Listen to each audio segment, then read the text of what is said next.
Hello everyone, welcome to another episode of Tausif Talks.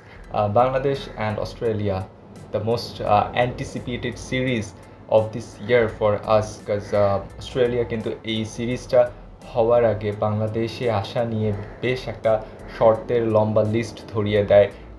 এই সিরিজে বাংলাদেশের তিনজন কি প্লেয়ার আমি যদি বলি, মুশফিকুর রহিম, লিটন কুমার দাস অ্যান্ড তামিম ইকবাল, তারা কিন্তু ছিল না। মুস্তাফিজুর রহমানের ছোট একটা ইনজুরি ছিল, তিনি খেলবেন কি খেলবেন না তেমন একটা শঙ্কা কিন্তু রয়ে গিয়েছিল।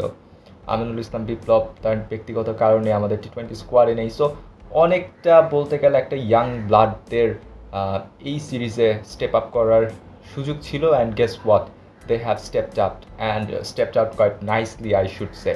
কয়েকটা বিষয় নিয়ে আজকে আসলে সিরিজের আমি কথা বলবো। হ্যাঁ, আমরা জিতেছি, বাট কিছু বিষয় নিয়ে বারবার কথা উঠছে, বারবার এটা নিয়ে আলোচনা হচ্ছে, বারবার এটা নিয়ে প্রশ্ন উঠছে। প্রথম যে বিষয়টা নিয়ে আমার মনে হয় কথা বলা উচিত সেটা হচ্ছে the pitch. Yes, it was a slow track, it was a spinning track for the Aussies and they have struggled. আমরা খুব ভালো মতো তাদেরকে জায়গাটায় আর কি যেই প্ল্যানটা করেছিলাম সেই প্ল্যানে এক্সিকিউট কিন্তু করতে পেরেছি। বাট সবাই যে কোশ্চেনটা করছে সেটা হচ্ছে যে এই পিচের বাংলাদেশের বোলাররা পারফর্ম করেছে, ব্যাটসম্যানদের পারফরমেন্স অ্যান্ড ফর দ্য টি-20 ওয়ার্ল্ড কাপ, যে ওয়ার্ল্ড কাপটা হবে সেই ওয়ার্ল্ড কাপে বাংলাদেশের পারফরমেন্স কেমন হবে। বিকজ আমরা জানি যে সেই উইকেটগুলো সাধারণত একটু স্পোর্টিং উইকেট হয় বা একটু ব্যাটিং ফ্রেন্ডলি উইকেট হয়। So is this pitch enough, ideal enough to take the preparation for World Cup? এটা নিয়েই কিন্তু আমরা সবাই কথা বলছি। আই থিঙ্ক দুটো পয়েন্ট এখানে আসতে পারে। প্রথমত আসতে পারে যে হোম অ্যাডভান্টেজ আমরা নিব কি নিব না। অবশ্যই হোম অ্যাডভান্টেজ নিব, সেটা নিয়ে কোনো প্রশ্ন আমার মনে হয় ক্রিকেট ফ্যান বলি বা আমরা যারা ক্রিকেট নিয়ে কাজ করি তাদের মধ্যে থাকা উচিত নয়। দ্বিতীয় যে বিষয়টা আসে যে this is an opportunity to win against the Aussies, তাদের বিপক্ষে সিরিজ জয়ের এটা একটা সুযোগ ছিল, অ্যান্ড সেই সুযোগটা লুফে নেওয়ার জন্যই এরকম একটা পিচ মনে হয় আমরা প্রস্তুত করেছি এবং এরকম একটা পিচ আসলে প্রস্তুত করা হয়েছে। থার্ড অফ অল, মানে যদি আমি একটু পিছের দিকে দেখি তাহলে হচ্ছে ডিপিএল এবং যেটা বিপিএল হয়েছিল বঙ্গবন্ধু প্রিমিয়ার লিগ, দুটো টুর্নামেন্টই কিন্তু অনেকটা এই ধরনের পিচে হয়েছিল যে খানিকটা ব্যাটিং ফ্রেন্ডলি ছিল প্রথম দিকে, পরে আস্তে আস্তে এরকম স্লো টার্নিং উইকেট হয়ে গিয়েছে। এখন যেটা বলছিলাম যে ওয়ার্ল্ড কাপের প্রিপারেশনের জন্য এই পিচে কিন্তু রান হয়েছে 120, 130, 140ও কিন্তু হয়নি। যদি 140 হতো তাহলে this was a decent score আমরা বলছিলাম। এই ধরনের পিচে আসলে 130, অ্যাভারেজ 130 বা 140 রান কিন্তু almost similar kind of runs that is scored in the batting peaches like 160, 70 or 80। আরেকটা যেটা লক্ষণীয় বিষয় আমার মনে হয় যে এই পিচে যে ব্যাটসম্যানদের আমরা বারবার বলছি যে ব্যাটিংয়ে আমরা ফেল করেছি, আমাদের ওপেনিং স্লটে লাস্ট ম্যাচটা বাদে ওপেনিং স্লটে তেমন কিন্তু কোনো সাকসেস নেই। সৌম্য সরকার বারবার ফেল করছিলেন। পরবর্তীতে আমি যদি আসি লোয়ার দান দ্য অর্ডারে, সাকিব আল হাসান খানিকটা স্ট্রাগল করেছেন, রান পেয়েছেন বাট একটু স্ট্রাগল করেছেন। মাহমুদুল্লাহ রিয়াদের একটা 50 রয়েছে, আফিফের চমৎকার কিছু ইনিংস রয়েছে, নুরুল হাসান সোহানেরও রয়েছে।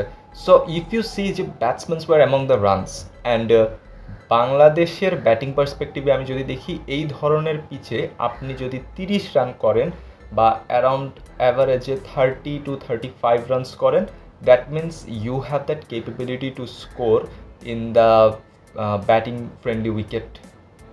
ওকে, সো ওই পার্সপেক্টিভে আমি যদি আসি তাহলে আমার মনে হয় যে বাংলাদেশের ব্যাটসম্যানদের প্রিপারেশনের দিকে যদি আমি বসি, শর্টস প্রিপারেশন, ইয়েস একটু এখানে ঘাটতি রয়েছে। আমি ফিল করি যে শর্টস প্রিপারেশনের ক্ষেত্রে বাংলাদেশ হয়তো একটু পিছিয়ে থাকবে, but in terms of confidence যে এরকম পিচে আমি রান বের করতে পেরেছি, আমি রেগুলার বেসিসে কিছুটা রান করেছি, সেটাও কিন্তু আমার দেখতে হবে যে ক্রিকেটের ব্যাক অফ দ্য মাইন্ডে যে জিনিসগুলো ঘুরে সেটা কিন্তু খুব ইম্পর্ট্যান্ট। সো ওই যে ব্যাক অফ দ্য মাইন্ডে একটা ছোট্ট কনফিডেন্স ক্রিয়েট হবে যে হ্যাঁ আমি রান করতে পেরেছি, আমি যেটা এক্সিকিউট করতে চেয়েছি এক্সিকিউট করতে পেরেছি।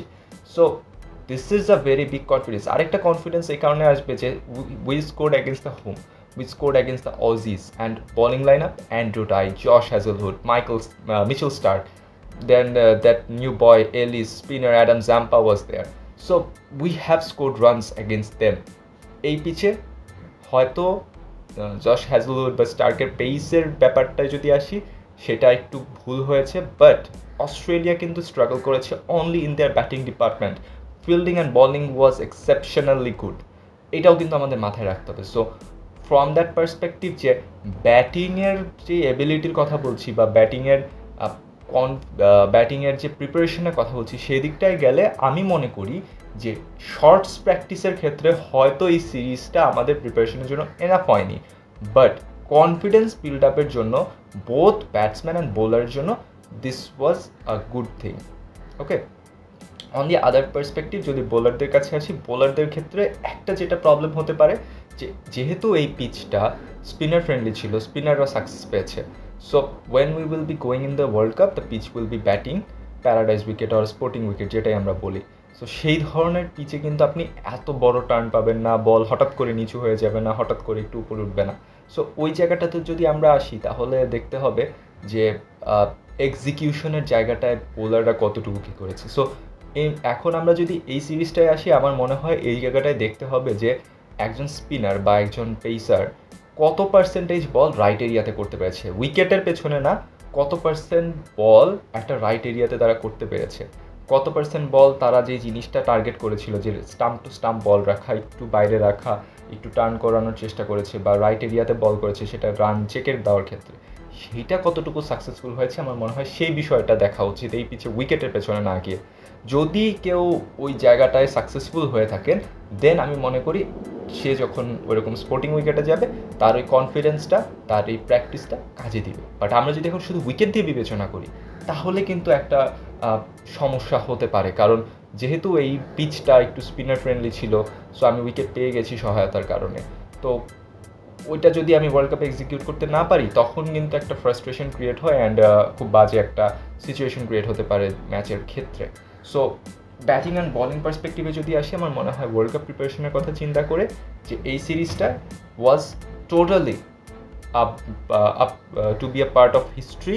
অ্যান্ড আমার মনে হয় এই সিরিজটা প্রিপারেশনের চেয়ে, মানে টেকনিক্যাল প্রিপারেশনের চেয়ে, আমার মনে হয় মেন্টাল প্রিপারেশনের জন্য অনেক বড় একটা বুস্ট আপ হবে for the players, both for the batting department as well as in the bowling department. এখানে আমার আরেকটা যেটা জিনিস আমি ছোট করে অ্যাড করতে চাচ্ছি, যে আমরা সৌম্যকে নিয়ে অনেক কথা বলছিলাম, যেটা আমার কাছে throughout the whole series লেগেছে, যে সৌম্য সরকারের কনফিডেন্সের ঘাটতি ছিল, স্পেশালি ফার্স্ট টি-20-তে যখন তিনি বাউন্সারের সম্মুখীনটা হন, বাউন্সারটা তার হেলমেটে লাগে, তখন কিন্তু একটা ভেতরে confidence, lack of confidence create হতেই পারে। এটা ক্রিকেট যারা খেলে, যারা ক্রিকেট রেগুলার বেসিসে ফিল্ডে গিয়ে 140 বা 142 বল ফেস করে, তাদের যখন একটা বল হেলমেটে লাগে, স্বাভাবিকভাবে একটা ভয় কাজ করা স্বাভাবিক। আমার মনে হয় ওই ভয়টা তার ভেতরে ঢুকে যাওয়ার কারণে তার পরবর্তীতে যতগুলো ম্যাচ তিনি খেলেছেন, সেখানে তার ওই ল্যাক অফ কনফিডেন্স বা একটু ডিফেন্সিভ মাইন্ডেড হয়ে বেশি খেলতে গিয়ে তিনি আউটগুলো হয়েছেন এবং ভুল শট সিলেক্ট করেছেন। এরপরে যদি আমি আসি, মাহমুদুল্লাহ রিয়াদের একটা 50 ছিল, বিং অ্যান্ড ক্যাপ্টেন। ওভারঅল পার্সপেক্টিভে আমি যদি বলি, আমি তাকে 100, I think we can give him easily 80। শুধু দুই একটা হয়তো ডিসিশন ব্যাকফায়ার করেছে, বাট ফিল্ড প্লেসমেন্টের কথা যদি বলি, বা আমি যদি বলি বোলিং চেঞ্জেসের কথা, he was spot on that situation. And last but not the least, I think যে আমাদের এই সিরিজে I think we should give credit to Shakib Al Hasan as well for his involvement in the game.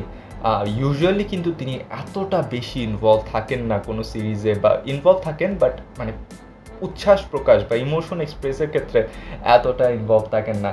খানিকটা প্রফেশনালিজম কিন্তু তার ভেতর সবসময় আমরা দেখি যে তিনি বেশ প্রফেশনাল একজন প্লেয়ার, কখনোই আবেগে ভেসে যান না।